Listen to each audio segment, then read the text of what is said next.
आज का ये एपिसोड शुरू करने से पहले एक छोटी सी बात। क्या आप भी अपना पॉडकास्ट बनाने की सोच रहे हैं? तो एंकर ट्राई कीजिए। ये पॉडकास्ट बनाने का सबसे आसान तरीका है। नंबर एक, ये फ्री है। नंबर दो, इसमें कई सारे ऐसे टूल्स हैं जो आपको अपने फोन और कंप्यूटर पर रिकॉर्ड और एडिट करने की फैसिलिटी देते हैं।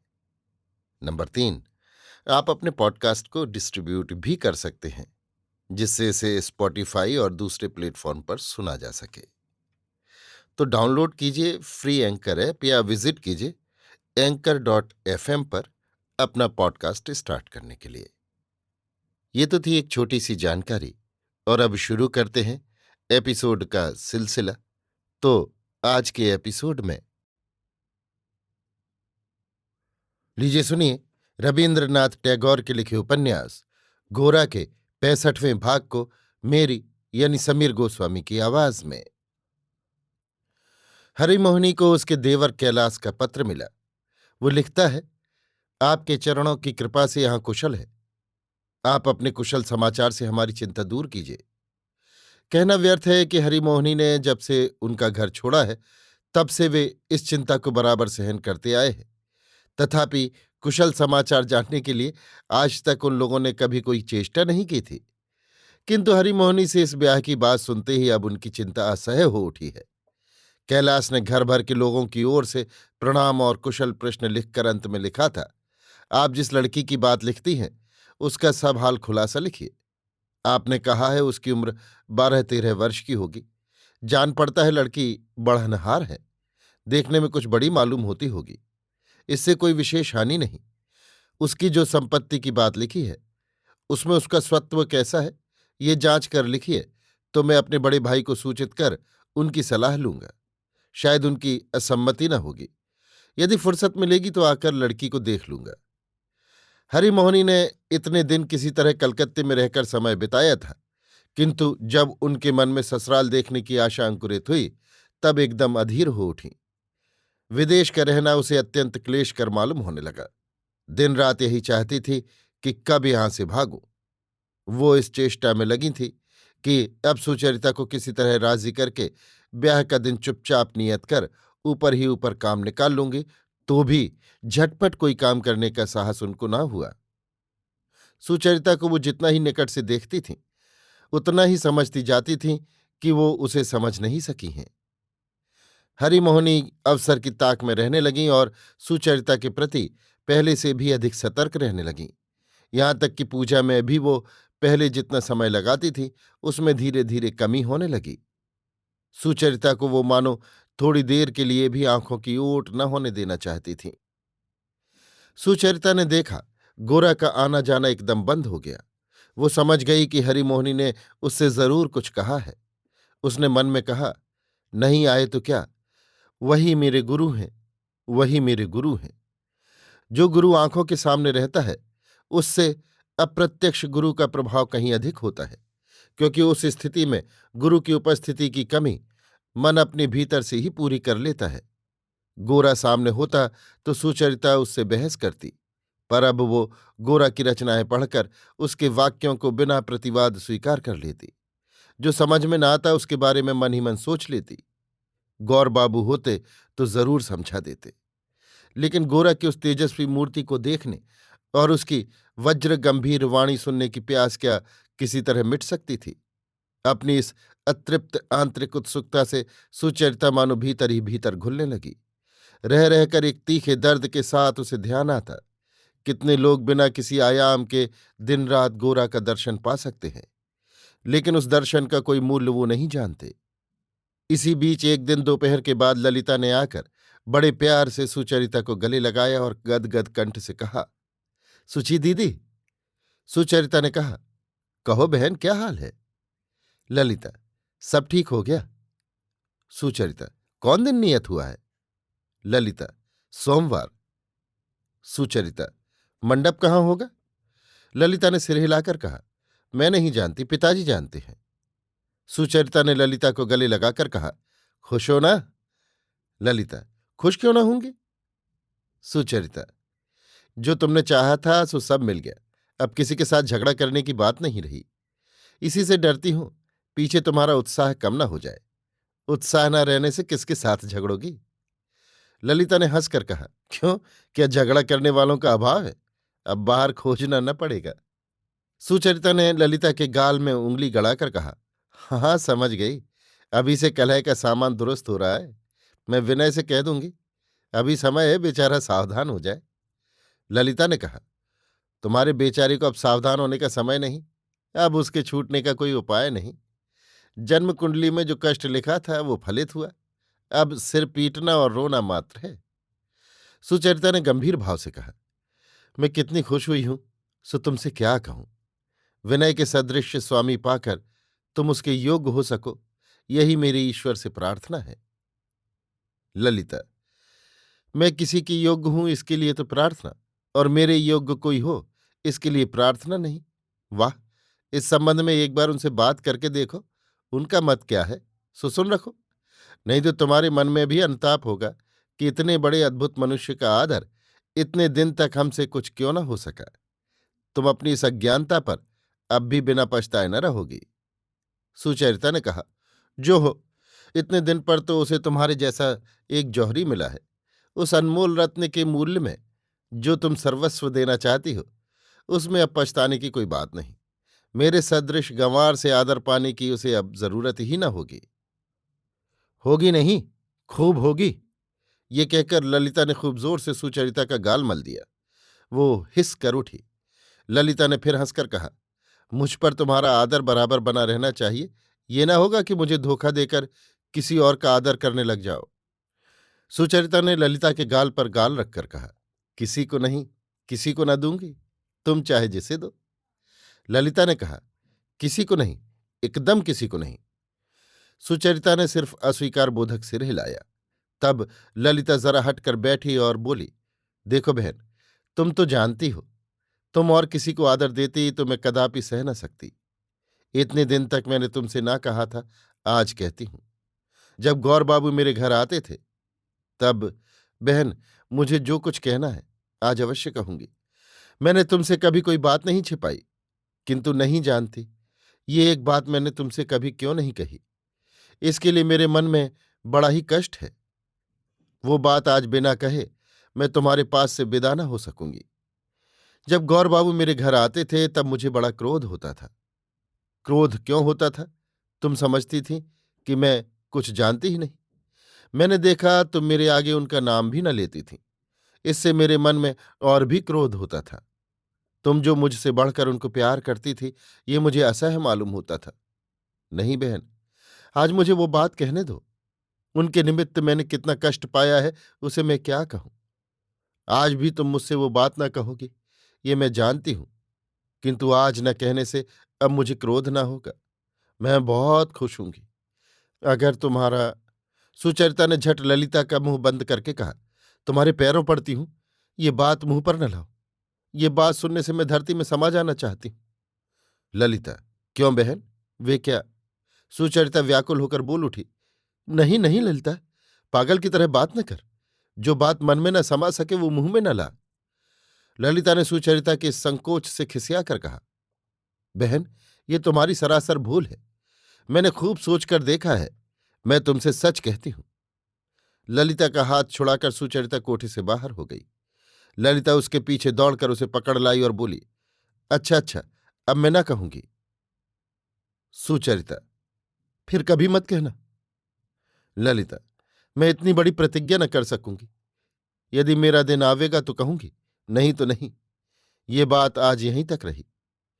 इधर कई दिनों से हरिमोहनी छिपे छिपे सुचरिता पर नजर रखती थी और बराबर उसके पास ही पास फिरा करती थी। सुचरिता इस बात को समझ गई थी और हरिमोहनी की ये संदेहपूर्ण सतर्कता उसके हृदय पर बोझ सी मालूम हो रही थी। ललिता के चले जाने पर सुचरिता अत्यंत क्लांत चित्त होकर टेबल के ऊपर दोनों हाथों के बीच सिर रखकर रोने लगी। तब हरिमोहनी ऊपर से नीचे उतर आई और सुचरिता के पास जाकर बोली, राधा रानी। सुचरिता छिपाकर आंसू पहुंचती हुई जल्दी से उठ खड़ी हुई। हरिमोहनी ने पूछा, क्या हो रहा है? सुचरिता ने कोई जवाब नहीं दिया। हरिमोहनी ने कठोर स्वर में पूछा, ये सब क्या हो रहा है? मेरी तो समझ में ही नहीं आता। सुचरिता: मौसी, तुम दिन रात मेरे ऊपर ऐसी सतर्क दृष्टि क्यों रखती हो? हरिमोहिनी: क्यों रखती हूं? सो क्या तुम नहीं जानती? तुम ना कुछ खाती हो, ना पीती हो, मुंह मूंद कर रोती रहती हो। ये कैसा लक्षण है? मैं बच्ची नहीं हूं? क्या मैं इतना भी नहीं समझ सकती? सुचरिता: सच पूछो तो तुम कुछ नहीं समझती। तुम ऐसी भयानक भूल समझ रही हो, ऐसी नासमझी का काम कर रही हो जो अब मुझसे किसी तरह बर्दाश्त नहीं होता। हरिमोहिनी: अच्छा, अगर मैं गलत समझती हूं तो तुम अच्छी तरह समझा कर क्यों नहीं कहती? सुचरिता ने सब संकोच हटाकर कहा, अच्छा तो मैं कहती हूं। मैंने अपने गुरु से एक ऐसी शिक्षा पाई है जो मेरे लिए बिल्कुल नई है। उसको पूर्ण रूप से ग्रहण करने के लिए विशेष शक्ति की आवश्यकता है। मुझ में वो शक्ति नहीं है, इसी की मुझे चिंता है।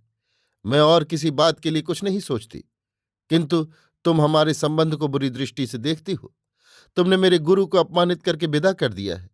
तुमने उनसे जो कुछ कहा है सब तुम्हारी भूल है। तुम मेरे विषय में जो सोचती हो सब झूठ है। तुम अन्याय कर रही हो। उनके सदृश महान पुरुष को तुम लांछित कर सको ऐसी तुम्हारी सामर्थ्य नहीं। किंतु तुमने मुझ पर ऐसा अत्याचार क्यों किया है? मैंने तुम्हारा क्या बिगाड़ा है?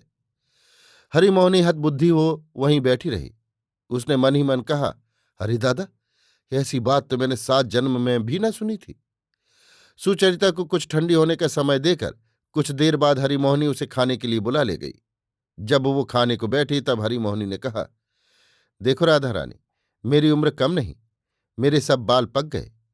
अब मैं बुढ़िया हुई।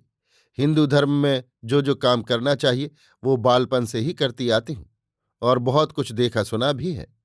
तुम ये सब कुछ नहीं जानती, इसलिए गोरा तुम्हारा गुरु बनकर तुम्हें ठग रहा है। उनकी बातें कुछ कुछ सुनी हैं, उनमें कहीं शास्त्र संबंधी विषय का लेश नहीं। वो सब अपने बनाए शास्त्र की बातें करता है। मेरे पास उसकी सब कलई खुल गई है। तुम कल की लड़की हो, ये सब बातें क्या जानोगी? मैंने सच्चे गुरु से उपदेश पाया है। मैं तुमसे कह देती हूं, तुमको ये कुछ न करना होगा। जब समय आवेगा तब सब कुछ आप ही हो जाएगा। मेरे जो गुरु हैं वे ऐसे धूर्त नहीं हैं। वे तुमको मंत्र देंगे। तुम डरो मत। जैसा होगा मैं तुमको हिंदू समाज में ले आऊंगी। तुम ब्राह्मण घर में थी या न थी, ये कौन जानता है। तुम्हारी उम्र कुछ अधिक हो गई, इससे क्या? ऐसी बड़ी बड़ी तो लड़कियां हैं। तुम्हारी जन्मपत्री तो किसी ने देखी नहीं। और जब तुम्हारे पास रुपया है तब किसी तरह का कोई विघ्न न होगा, सब हो जाएगा। तुम घबराओ मत। मल्लाह के लड़के को कायस्थ बनाकर समाज में चलते मैंने अपनी आंखों से देखा है। मैं हिंदू समाज में ऐसे कुलीन घर तुमको चला दूंगी कि किसी की मजाल नहीं जो कुछ बोल सके। वही समाज के मुखिया हैं। इसके लिए तुमको इतनी असाध्य साधना, इतनी गुरु भक्ति न करनी होगी। इतना रोध होकर मरना न होगा। हरिमोहिनी जब ये बातें विशद रूप से कह रही थी तब सुचरिता को भोजन जहर सा मालूम हो रहा था। वो मुंह में कौर देती थी, परंतु निगला नहीं चाहता था। उसने बड़ी मुश्किल से कुछ खाया। हरिमोहिनी ने जब सुचरिता से कोई उत्तर न पाया तब उसने मन में कहा, ये बड़े गुरु की चेली है, ये मेरा कहा न मानेगी। इधर हिंदू हिंदू कहकर रोती है, उधर उतने बड़े सुयोग की बात पर ध्यान तक नहीं देती। न प्रायश्चित करना होगा, न कोई कैफियत देनी होगी। सिर्फ इधर उधर थोड़ा बहुत रुपया खर्च करके अनायासी समाज में मिल जाएगी। इसमें भी जिसको उत्साह नहीं वो अपने को हिंदू कहती है। ब्राह्मण होकर हिंदू बनने का बड़ा शौक है। गोरा कितना बड़ा धूर्त है और वो सुचरिता पर कितना बड़ा प्रभाव डाले हुए है, ये सब हरिमोहिनी सोचने लगी। सुचरिता के पास जो कुछ धन संपत्ति है उसी को हरिमोहिनी ने अनर्थ का मूल समझा। अभी जिस जाल में सुचरिता फंसी है उसका परिणाम पीछे क्या होगा ये भी हरिमोहिनी की दृष्टि पर चढ़ गया।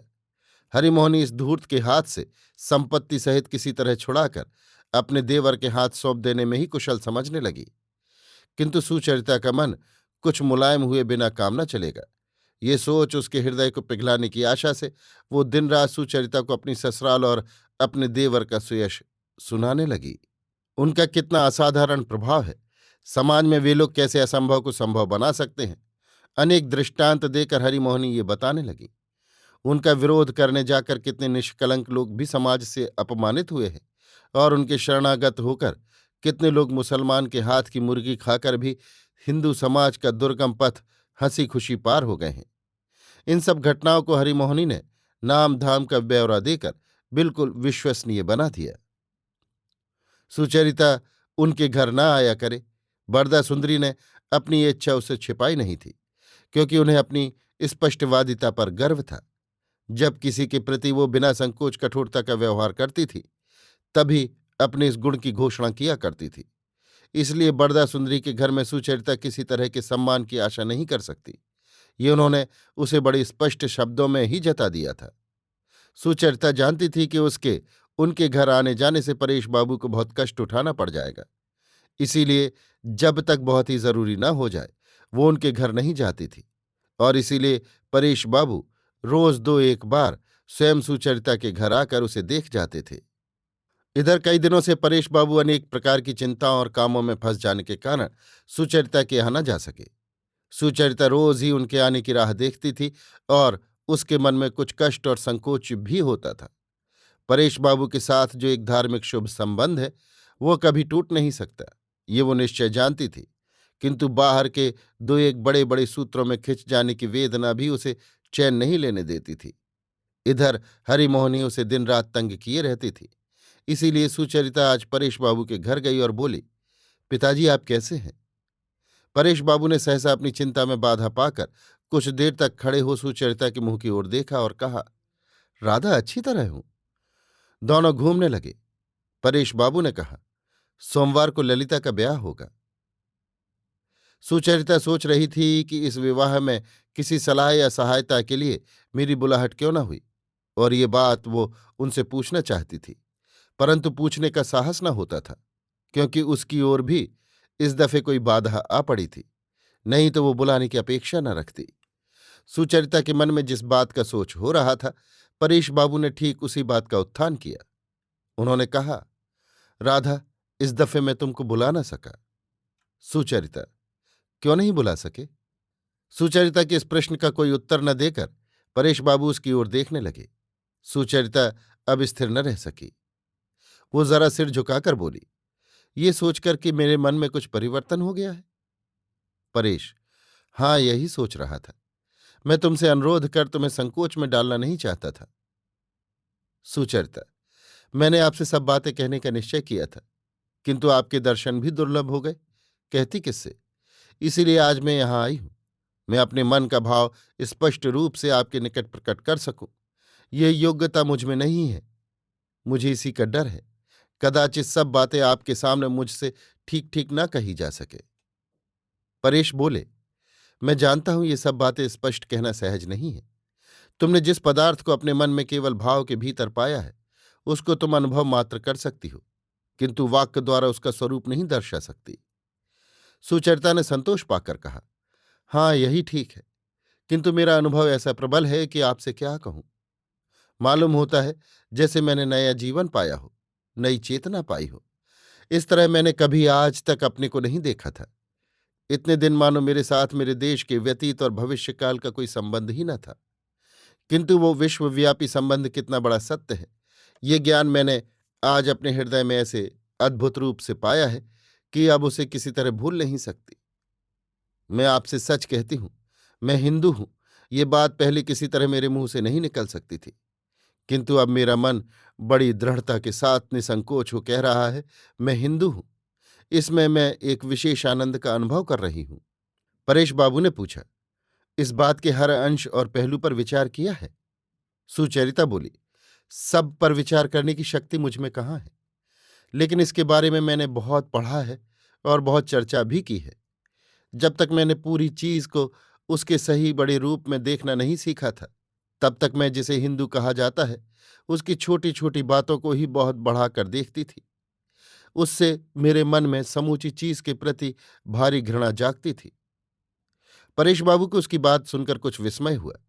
वो स्पष्ट समझ सके कि सुचरिता के मन में एक नए बोध का संचार हो रहा है। उसने कोई सत्य वस्तु पाई है, इसीलिए उसमें आत्मविश्वास जाग रहा है। ऐसी बात नहीं है कि वो कुछ समझे बिना मुग्ध सी किसी अस्पष्ट आवेश की धारा में बही जा रही है। सुचरिता ने कहा, बाबा मैं ऐसी बात क्यों कहूं कि मैं अपने देश और जाति से विच्छिन्न एक क्षुद्र मनुष्य हूं। ये क्यों ना कहूं कि मैं हिंदू हूं। परेश ने हंसकर कहा, यानी तुम मुझसे ही पूछ रही हो कि मैं क्यों अपने को हिंदू नहीं कहता? सोचकर देखा जाए तो इसका कोई बहुत बड़ा कारण तो नहीं है। यह एक कारण है कि हिंदू मुझे हिंदू नहीं मानते। दूसरा कारण यह है कि मेरा धर्म विश्वास जिन लोगों से मिलता है वे अपने को हिंदू नहीं कहते। सुचरिता चुप होकर सोचने लगी। परेश बाबू बोले, ये तो मैंने कहा ही कि ये बड़े कारण नहीं है। ये तो केवल ऊपरी बातें हैं। ऐसी बाधाओं को नहीं भी माना जा सकता है। लेकिन एक गंभीर कारण भीतर का भी है। हिंदू समाज में प्रवेश पाने का कोई मार्ग नहीं है।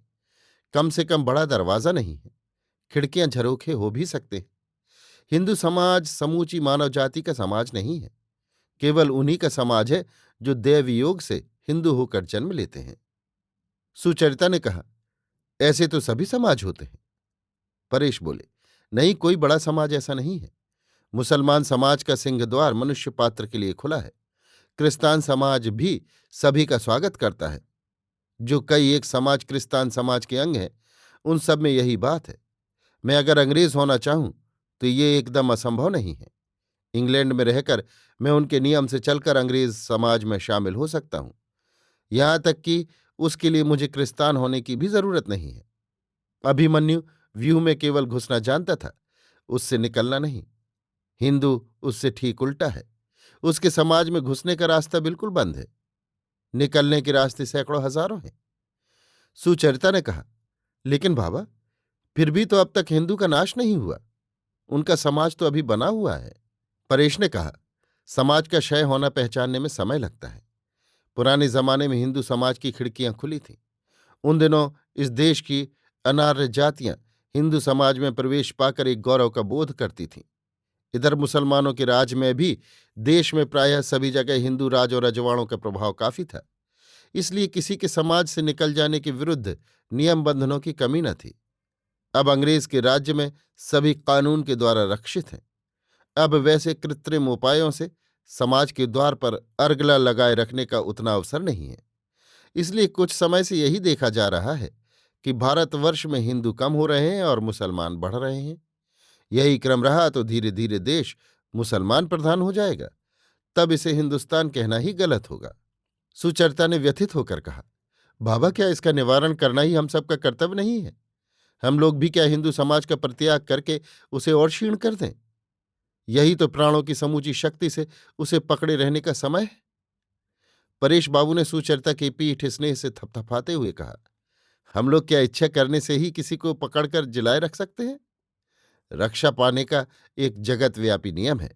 जो भी उस स्वाभाविक नियम को छोड़ता है उसे सभी स्वभावतया छोड़ देते हैं। हिंदू समाज मनुष्य का अपमान करता है, निषेध करता है। इसलिए आजकल के जमाने में उसके लिए आत्मरक्षा कर सकना प्रतिदिन कठिनतर होता जाता है, क्योंकि अब वो और ओट में नहीं रह सकता। अब दुनिया में चारों ओर रास्ते खुल गए हैं। चारों ओर से लोग उस पर चढ़े आ रहे हैं। अब शास्त्र संहिता के बांध बनाकर या दीवारें खड़ी करके वो अपने को किसी तरह भी दूसरों के संपर्क से अछूता नहीं रख सकता। अब भी अगर हिंदू समाज अपने भीतर संग्रह करने की शक्ति नहीं जगाता और क्षय रोग को ही प्रश्रय देता चलता है, तो बाहर के लोगों का ये अबाध संपर्क उसके लिए एक सांघातिक चोट हो जाएगा। सुचरिता ने दुखी स्वर में कहा, मैं ये कुछ नहीं समझती, लेकिन अगर यही सच हो कि आज सभी उसे छोड़ रहे हैं, तो ऐसे मौके पर मैं तो उसे नहीं छोड़ूंगी। हम इसके दुर्दिन की संतान हैं, इसीलिए तो हमें और भी उसके सिराहने खड़े रहना होगा। परेश बाबू ने कहा, बेटी, तुम्हारे मन में जो भाव जाग उठा है उसके विरुद्ध में कोई बात नहीं कहूंगा। तुम उपासना करके, मन को स्थिर करके, तुम्हारे भीतर जो सत्य है, श्रेय का जो आदर्श है, उसी से मिलाकर सारी बात पर विचार करके देखो। तुम्हारे सामने अपने आप सब बातें धीरे धीरे स्पष्ट हो जाएंगी। जो सबसे बड़े हैं उन्हें देश की या किसी मनुष्य की तुलना में छोटा न करो।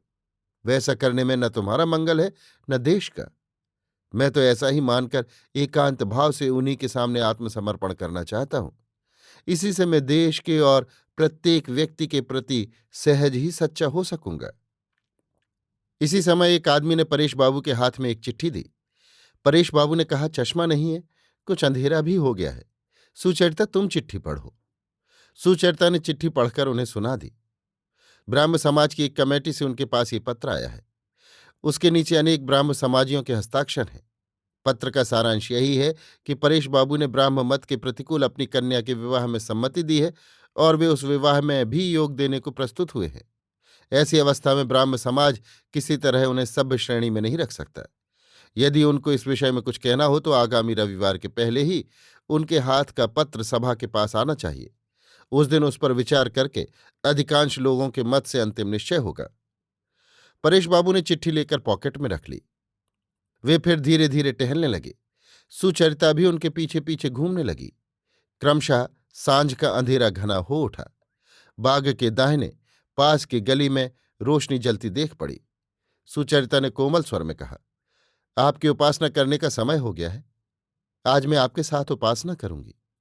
ये कहकर सुचरिता उनका हाथ पकड़ उन्हें उपासना गृह में ले गई। वहां पहले ही आसन बिछा था और एक मोमबत्ती जल रही थी। परेश बाबू ने आज बड़ी देर तक चुपचाप उपासना की।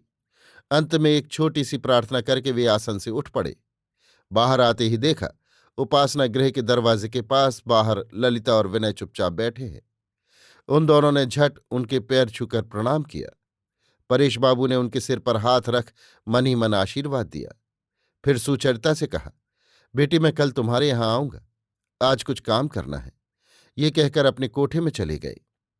उस समय सुचरिता की आंखों से आंसू गिर रहे थे। वो चित्रवत निश्चेष्ट हो चुपचाप बरामदे के अंधकार में खड़ी रही।